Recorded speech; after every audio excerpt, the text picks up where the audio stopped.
Trudging Along to the Holy Hill by Arunachala Bhakta Bhagavat. From the earliest years of my childhood, Sri Bhagawan has been churning my heart with a single mission of realizing the self and thus becoming one with him. Sri Bhagawan brought me into this phenomenal existence in a simple agricultural family which named me Bhagavata, a humble son and devotee of the Lord. My parents dreamt of the day when their youngest son would be able to read the Hindi Ramayana of Goswami Tulsidas. A beginning was made by my elementary school teacher, Sri Rampyare Sinha, who not only loved Sri Ramcharitmanasa but worshipped it daily. Every evening he taught us how to recite it with zeal and instilled in us love and devotion for Sri Ramachandra and Divine Mother Sita. These 6 years of my early education continued to kindle the fire of devotion in me. Although there was no one near my home who could teach me to seek the self in a formal way, my 3 brothers read and recited the Bhagavad Gita and Ramayana daily, and as a result of their religious life, I was dyed indelibly with bhakti and jnana. The First World War and the non-cooperation movement of Mahatma Gandhi awakened my village people. As a result, my brothers and other village young men joined the ranks of the national movement. Thus, both the fires of Deshmukti, national liberation, and Atma Mukti, self-liberation, began to burn brighter in my heart. Although quite young, I remained immersed in the fast-flowing fountain of Vairagya, dispassion, and Viveka, discrimination.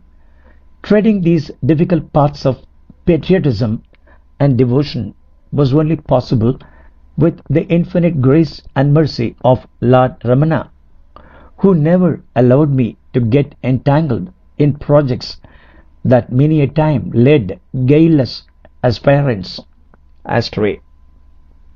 When Bhagavan Sri Ramana Maharshi burst into my heart on Friday, 10th of October 1941, in Darjeeling in the Himalayas, he removed the wheels of forgetfulness from me and enabled me to realize that it was he and he alone whom I had been seeking all these years.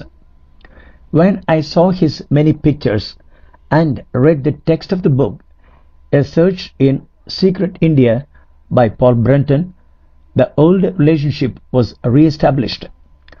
How I wished to fly to the lotus feet of Bhagavan Sri Ramana Maharshi on the slopes of the holy Arunachala hill.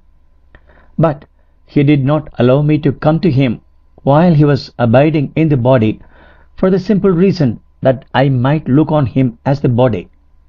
Instead, he sent me into the world to work out my latencies before returning to him. Then, exactly 11 years later, in the guest cottage of the Quaker family of Helen and Albert Bailey, Sri Bhagawan came to me again and revived the smouldering fire of jnana and bhakti. Wherever he took me from there on, I found myself in his grip. Now, in 1979, while I sit in New York in Sri Bhagavan's Arunachala Ashrama, Sri Bhagavan makes me dream of the day when his temple shall rise on 5th Avenue in this metropolitan city, so that seekers of peace and happiness may wend their way there. Mornings and evenings shall be filled with the recitation of the Vedas, Upanishads, Bhagavad Gita, etc.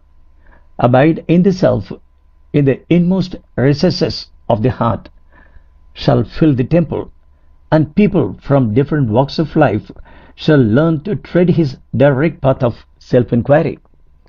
During all these 67 years of my bodily sojourn, I have been yearning for the day when I would be able to pay my debt to the world. Unceasing abidance in the self is the work cut out for me, and on the sheer strength of His grace, I have all along been trudging along to the holy hill of the beacon light. In the midst of plenty or in the midst of paucity, Sri Bhagawan makes me ache for mankind, but all I can do is to contribute my mite to the world by adding a grain of devotion. The mere existence of Sri Arunachala ashram in the Western Hemisphere speaks for itself, and if we are able to keep the flame of devotion burning brightly in this phenomenal existence, Sri Bhagawan will have taken the destined work from all of us. One thing that has always been certain is that Sri Arunachala Ashrama has been founded and conducted by Sri Bhagawan alone, using all of us as his ordinary instruments. When Sri Bhagavan came into the world 100 years ago, he resuscitated the age-old teaching of ceaseless inherence in the self, in the cavity of one's heart. Anyone, anywhere, under any circumstances can profit from his unique instruction of returning to the source. He incarnated for the sake of removing the dense darkness of desire, delusion, ego, and ignorance, to save us from the abysmal pit of forgetfulness. Though sometimes he taught in words, his most potent teaching has been in silence, from which all of us can profit without stirring from our place of birth or work. The autumn sun is shining with its gentle and tender warmth, and my heart is dissolved in the ocean of being, consciousness, and bliss that the silent sage of Arunachala is for mankind. Sri Bhagavan is ever gleaming as I, in the wide expanse of my heart lotus. He is the very breath of my life, and I find myself dissolved in His name. Now He has brought me to the stage wherein there is no room for anything else but complete inherence in the self, in the cavity of my heart. I am like the proverbial ant which tries to gauge the depths of the ocean and time and again endeavors to reach the bottom, yet fails in its attempts. Arunachal Ramana teaches that no efforts ever go in vain. This teaching is the only hope for me, and with all my limitations, I continue to call on Him with His name, Om Namo Bhagavate Sri Ramanaya. Each and every atom of my life is saturated with Sri Bhagavan's glorious and gracious presence, and the best thing for me to do is to keep quiet. My heart is ever bubbling and bursting with the remembrance of His name, and the more I do, the more surging Ganga of His grace swells within me. These words and sentences have been flowing from the depths of my heart as spontaneously as the mountain stream flows to the sea from the bosom of the Himalayas. Sri Bhagavan is the doer, and I am simply His most infinitesimal instrument, and day and night I pray that He allow me to do His will.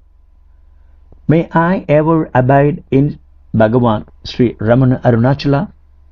Sourced from Ramana Smriti Birth Centenary Souvenir